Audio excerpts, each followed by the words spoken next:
अस्सलामुअलैकुम पाकिस्तान के तमाम देखने और सुनने वालों को। उम्मीद करते हैं कि आप सब लोग खैर और आफियत से होंगे और खुश भी।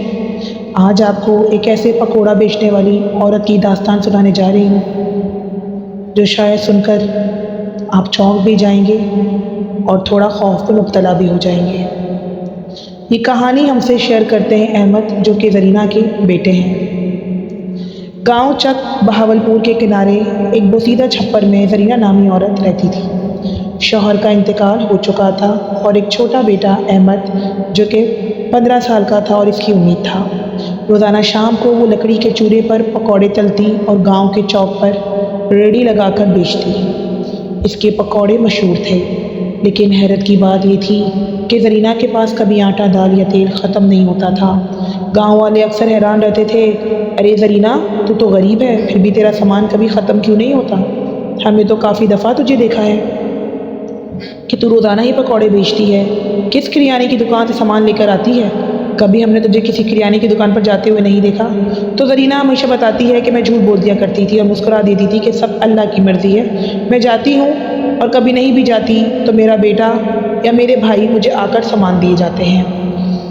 इस तरह से वो बातों को टाल दिया करती थी, लेकिन हकीकत कुछ और थी दोस्तों। एक रात जब चांद आधा था और गांव में खामोशी छाई हुई थी, तो ज़रीना अपने झोपड़े में बैठी तेल में पकौड़े तल रही थी कि अचानक बाहर से हवा का झोंका आया, जैसे कोई गुजरा हो और चिराग बुझ गया। इसने माचिस जलाई तो देखा कि सामने शहर में 4 साई खड़े हैं, ना पूरा इंसान ना मुकम्मल, लेकिन सिर्फ धुंध सी मौजूद है, बस साए। ज़रीना खौफ से कांप गई। इसने कलमा पढ़ना शुरू किया, ला इलाहा इल्लल्लाह मुहम्मदुर रसूलुल्लाह। तब उनमें से एक साया बोला कि डरो मत ज़रीना, हम वही हैं जो तेरी दुआओं के जवाब में आए हैं। ज़रीना की ज़बान ज़रीना बताती जैसे कि तालू से चिपक गई और कंग हो गई। एक साया बोलता है कि जब तू चूल्हे पर पकौड़े तलती है तो हम तेरी खुशबू से तेरे रिज़्क़ पाते हैं। तेरे खुलूस ने हमें बांध दिया है और हम तेरी मदद करेंगे। ये सुनती है ज़रीना तो बहुत बेखुश होती है और बहुत ज़्यादा खुश हो जाती है, और ये बात वो किसी को भी नहीं बताती। अगले दिन ज़रीना ने देखा कि इसकी आटे की बोरी जो खाली थी वो फिर से भरी होती है, तेल की बोतलें भरी होती हैं, सारा हरा मसाला, टमाटर, हरी मिर्च और प्याज के बोरे जो आधे रह जाते हैं वो सारे भरे होते हैं। इसने देखा कि शायद वो कोई ख्वाब देखा हो जो कि ताबीर पा गया हो। मगर ज़रीना जो भी थी बताती है कि मैं बहुत खुश थी। हर रात यही होने लगा, सामान खुद ब खुद भर जाता। ज़रीना बताती है कि मैं तकरीबन 40 मन पकौड़े एक दिन में बेचने लगी थी। गांव वालों ने नोट किया कि ज़रीना के पकौड़े पहले से भी ज़्यादा मज़ेदार हो गए हैं और खुशबू दूर दूर तक पहुंच जाती है। लोग कहते थे कि ज़रीना के पकौड़ों में कोई जादू है। ज़रीना बताती है कि मेरी रेडी पर बेतहाशा रश लगने लगता। मैं एक कमरे के मकान में रहती थी और घर के बाहर ही मैं अपने रेडी लगाती थी। वो कहती है कि मैं बहुत गरीब थी, लेकिन जब से जिन्नातों का एक आमद हुई और इतने नेक जिन्नात थे जिन्होंने मेरी मदद की, और मेरा तो जैसे कि काया पलट गई।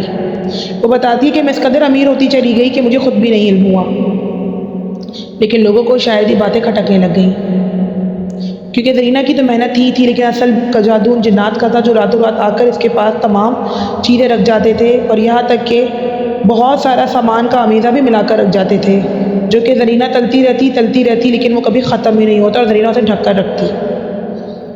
एक रात ज़रीना ने सोचा कि वो देखे कि जिन्नात वाकई किस तरह से काम करते हैं इसके पीछे। इसने दरवाजे के पीछे छुपकर झांका, और यही सबसे बड़ी गलती थी। ज़रीना बताती है कि 4 लंबे कद के जिन्नात सर पे सफ़ेद कपड़ा और आंखों में सर्क रोशनी लिए तेल निकालकर कढ़ाई में डाल रहे थे, और सब इसी तरह से काम कर रहे थे जैसे कि इंसान काम करता है, और मेरा अमीज़ा तैयार कर रहे थे। मैं देख रही थी चुपके कि इसमें से एक कहता है कि तुमने देखा और देखना तुम्हें मैंने मना किया था ज़रीना, तुमने गलती की। इसी लम्हे ज़रीना बताती है कि मेरे कानों में से खून बहने निकला और मेरे कानों के पर्दे फट गए। अगले दिन ज़रीना की रेडी खामोश थी और ज़रीना जो है ना वो नहीं आई थी, क्योंकि ज़रीना के कानों के पर्दे फट चुके थे और ज़रीना को डॉक्टरों ने कह दिया था कि अब तुम कभी सुन नहीं पाओगी। ज़रीना ये सारी बातें अपने बेटे को बताती है, और बेटा सारी बातें वो लिखता है और बताती है ज़रीना अहमद को कि बेटा अब तूने रेडी लगानी है और तूने ही इस तरह से करना है, क्योंकि मैंने उस मखलूक को नाराज़ कर दिया है। ज़रीना बताती है कि मैंने रो रो कर तहज्जुदों की नमाज़ में माफ़ी मांगी और उन्होंने जो है ना, लेकिन फिर भी मुझे कोई जवाब नहीं आया। लेकिन ज़रीना बताती है कि जब मैंने दूसरे दिन देखा तो मेरे सारे बोरे भरे हुए थे। मैं समझ गई थी कि अब ठीक है, اب میرا بیٹا ریڑھی لگائے گا اور اب میں اس چیز کی طرف نہیں بڑھوں گی۔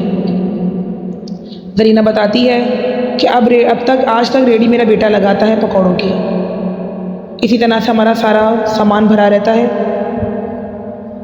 میں نے بہت بڑا 3 منزلہ کا ایک مکان بنا لیا ہے، لیکن میں نے اس مکان کو کبھی نہیں چھوڑا۔ وہ بتاتی ہے کہ میرے پاس کھانے کو 2 وقت کا روٹی نہیں ہوتی تھی، آج میرے پاس 3 مرلہ مکان ہے جس کو میں نے کرائے پر دے رکھا ہے، وہاں کا کرایہ بھی کھاتی ہوں اور میرا بیٹا پکوڑا بھی روز بیچتا ہے۔ وہ بتاتی ہے کہ جنات صرف ڈرانے کے لیے، کسی کو نقصان پہنچانے کے لیے نہیں ہوتے، بلکہ یہ جنات لوگوں کی تقدیریں بھی بدل دیتے ہیں، جس طرح سے انہوں نے میری تقدیر بدل دی۔ زرینہ بتاتی ہے کہ آج بھی میرے مکان کے باہر میرا چبوترا پورا بھرا رہتا ہے، آج بھی جب جو لوگ دور دور سے پکوڑوں کی خوشبو سونگھتے ہیں تو زرینہ کہتی ہے کہ میں بہت خوش ہو جاتی ہوں، کیونکہ یہ میری محنت نہیں بلکہ ان جنات کے پکوڑوں کی بنائی ہوئی خوشبو ہے جو کہ سب لوگوں کو اور گاہکوں کو دور دور تک کھینچ کر لے آتی ہے۔ ایک اور واقعہ زرینہ شیئر کرتی ہے اور بتاتی ہے کہ کس طرح سے جناتوں نے، جب بارشیں ہو رہی تھیں اور سارا سامان اس کا بھیگ گیا تھا، تو زرینہ پریشان ہو کر اپنے کمرے میں جاتی ہے کہ میں کس طرح سے پکوڑے بیچوں گی، میرا تو سارا سامان ہی آندھی اور طوفان کے درد بہہ گیا ہے۔ تو وہ دیکھتی ہے کہ جب وہ اندر کمرے میں جاتی ہے تو ایک مڈیر کے اوپر سارا کا سارا سامان ویسے طریقے کا پورا امیزہ بنا رکھا ہوتا ہے جیسے کہ اس کو خرابی نہ ہوا ہو۔